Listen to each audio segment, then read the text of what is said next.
നിന്റെ പഴയ മോഷണ കഥയുണ്ടല്ലോ, അത് ഞാൻ വീണ്ടും റിലീസ് ചെയ്യുവേ. എന്താ വേണോ? പ്രകാശേട്ടാ, അതാടാ ഏട്ടൻ, തല്ലാനും തലോടാനും അധികാരമുള്ള വലിയേട്ടൻ. കൊണ്ടാക്കടാ നിന്റെ അച്ഛയെ അവളുടെ വീട്ടിലേക്ക്. കുറച്ചു നാള് അവളുടെ സർവീസ് ഇനി എവിടെ മതി. വന്ദനേച്ചി ഇപ്പോഴും നിന്നെ ബോധപൂർവ്വം ഉപദ്രവിക്കുമെന്ന് എനിക്ക് തോന്നുന്നില്ല. പിന്നെ നിന്നെ സപ്പോർട്ട് ചെയ്ത് ഞാൻ എപ്പോഴും സംസാരിക്കുന്നതേ ഉള്ളൂ. ഈ ഹരിതയുടെ ജീവിതത്തിലെ ഏറ്റവും വലിയ പരാജയമേ നിന്നെ പോലൊരു പോഴനെ കെട്ടിയതാ. മനോജ് ജോലിയും കൂലിയും ഇല്ലാത്തൊരു പോഴനാ, സമ്മതിച്ചു. പക്ഷെ നിന്നെ പ്രേമിക്കുന്ന സമയത്ത് നിന്റെ അച്ഛൻ കുറുപ്പ് എന്നെ കൊല്ലുമെന്ന് ഭീഷണിപ്പെടുത്തി. ഗുണ്ടകളെ വിട്ട് തല്ലിച്ചു. ക്യാമ്പസ് സെലക്ഷനിൽ എനിക്ക് കിട്ടിയ ജോലി പോലും അയാൾ ഇല്ലാതാക്കി. എന്നിട്ട് ഞാൻ നിന്നെ കെട്ടി.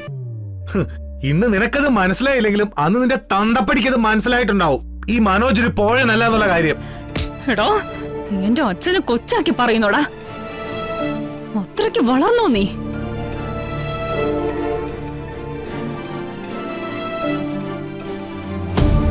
ഇപ്പോ ഈ നിമിഷം എനിക്ക് വീട്ടിൽ നിന്ന് ഇറങ്ങണം. നടക്കില്ല. നിനക്ക് വേണമെങ്കിൽ പോവാം, അത് ഒറ്റയ്ക്ക്. തിരിച്ചു വിളിക്കാൻ ഈ മനോജ് വരികല. എന്തായാലും എന്റെ കൊച്ചിനെ വയറ്റിലിട്ടോണ്ട് നിന്നെ ആർക്കും കെട്ടിച്ചു കൊടുക്കാനൊന്നും പോണില്ലല്ലോ. നീ അവിടെ പോയിട്ട് തന്നെ വിളിച്ചാ മതി.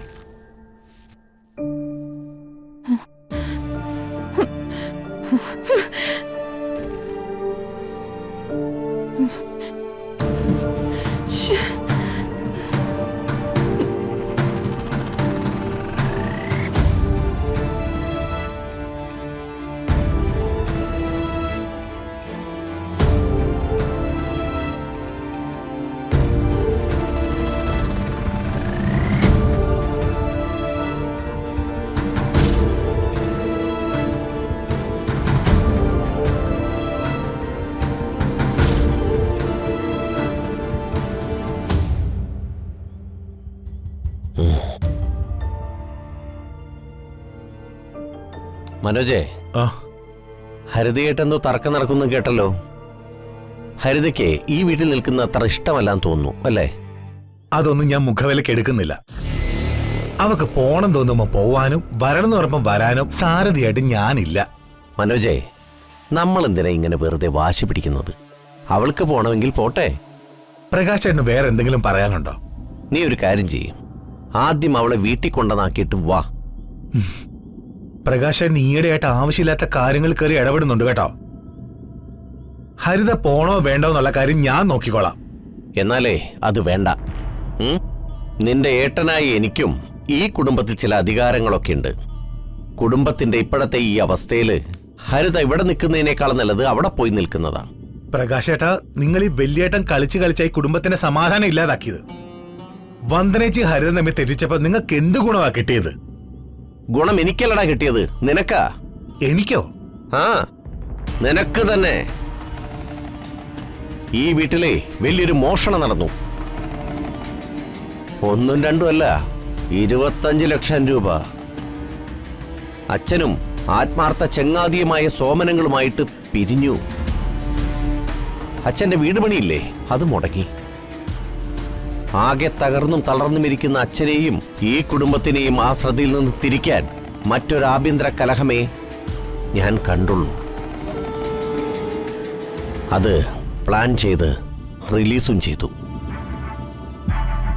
ഇപ്പോഴേ വിജയകരമായിട്ട് ഓടിക്കൊണ്ടിരിക്കുക.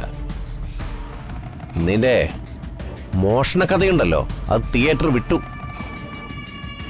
അതുകൊണ്ട് എൻ്റെ അനുജനായ നീ ഞാൻ പറയുന്ന അങ്ങോട്ട് കേട്ടാ മതി.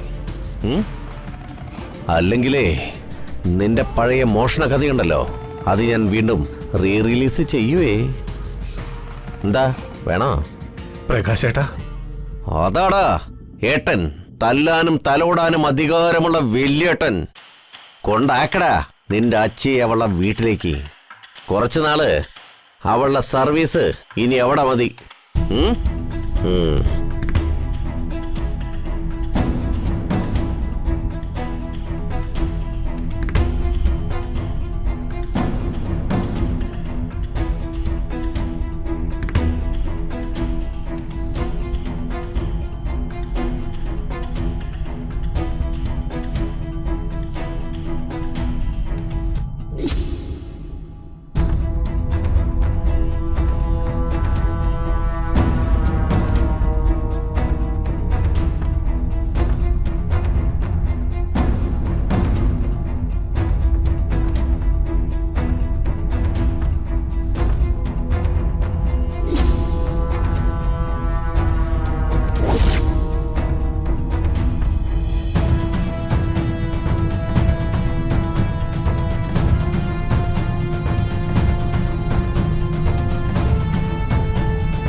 ഹരിതേ,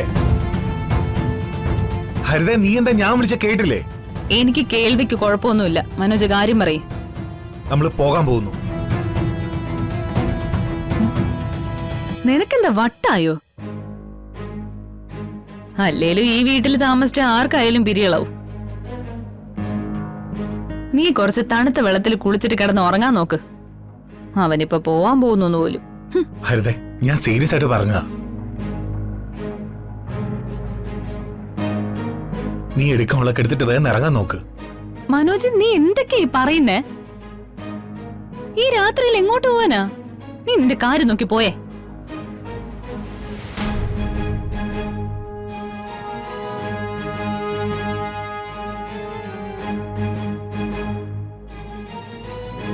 അനീഷേ, നീ ലൈബ്രറിയിലുണ്ടോ?